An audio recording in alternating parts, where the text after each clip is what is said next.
Galera, e aí que vem o fechamento da nossa conversa, tá? Fiz uns desenhos aqui só pra gente poder entender.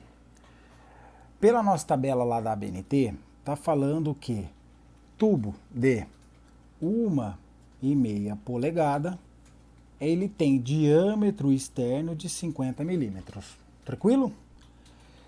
E aí, na realidade, o diâmetro interno desse tubo, ele é de 35 milímetros.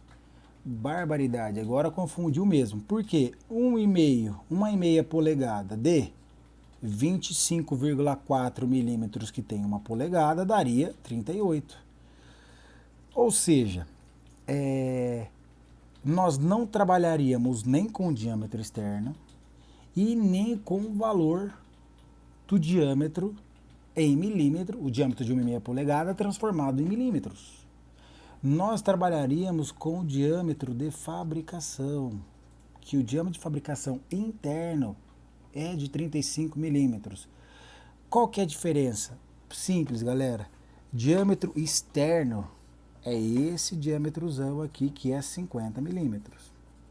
Diâmetro interno é esse diâmetro interno, que é de 35 milímetros.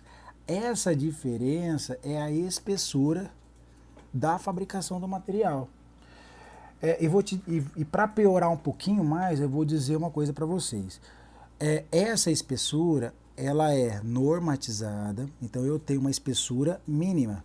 Mas eu posso ser um fabricante um pouquinho mais cauteloso. Aí eu vou lá e ao invés de eu usar 7, eu vou usar 8 milímetros. Agora, eu posso ser um outro que vou seguir bem, arriscar a norma e vou usar lá seus 6 milímetros de espessura.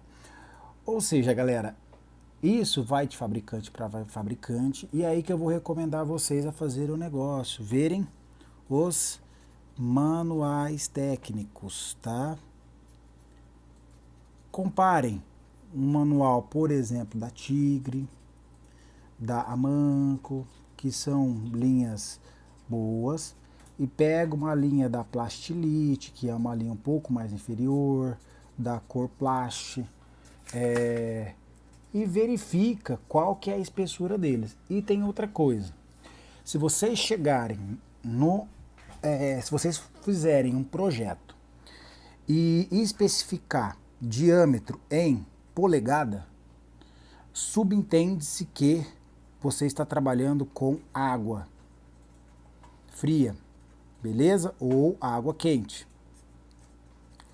Ou seja, sistemas por pressão.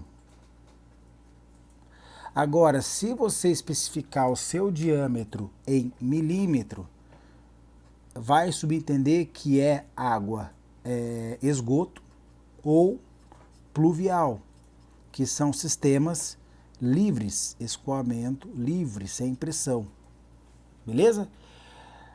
Para água fria que está sob pressão, a espessura da tubulação ela é maior do que a espessura de conduto livre, porque esta tubulação sob pressão ela tem que resistir a uma pressão interna também empurrando esse tubo, enquanto que escoamento livre não tem essa pressão interna da água empurrando, tá? Então vocês verão essa diferença. Se você especificar água fria em milímetro e chegar lá pro cara, ó, eu vim comprar 50 milímetros, o cara vai te pegar tubo de esgoto para te dar. Só que você queria para tubo de água. Agora, se você chegar pro cara e falar assim, eu quero 2 polegadas, perdão, para esgoto, o cara vai te dar uma tubulação de água fria.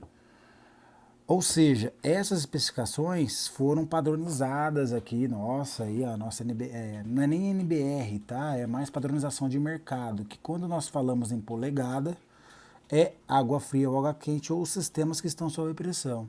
E quando nós falamos em milímetro, geralmente são sistemas em escoamento livre, tá bem? E outra questãozinha que eu já falei, mas reforçando, as espessuras das tubulações, elas mudam consequentemente,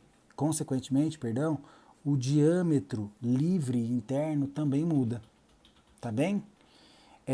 Então só para a gente saber, qual que é a dica que eu dou para vocês?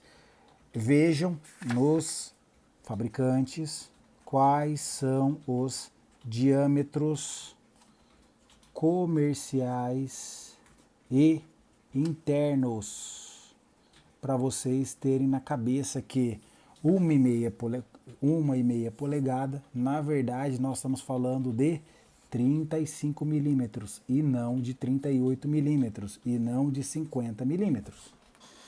Tranquilo?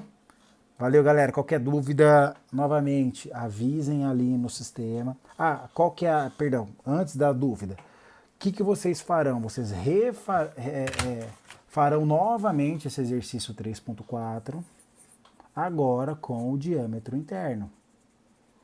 Ou seja, o de 1,5 polegada, tá tranquilo, nós já descobrimos que é 35. E o de 1 polegada, quanto que é o interno? Beleza? Então refaçam agora o exercício com os diâmetros internos da tubulação de 1,5 e de 1 polegada, que aí vocês provavelmente chegarão bem próximos aos valores e subam lá como atividade no nosso sistema. E também dúvidas, galera, por favor, mandem lá dúvida, sugestão de exercício para a gente fazer, tá bem?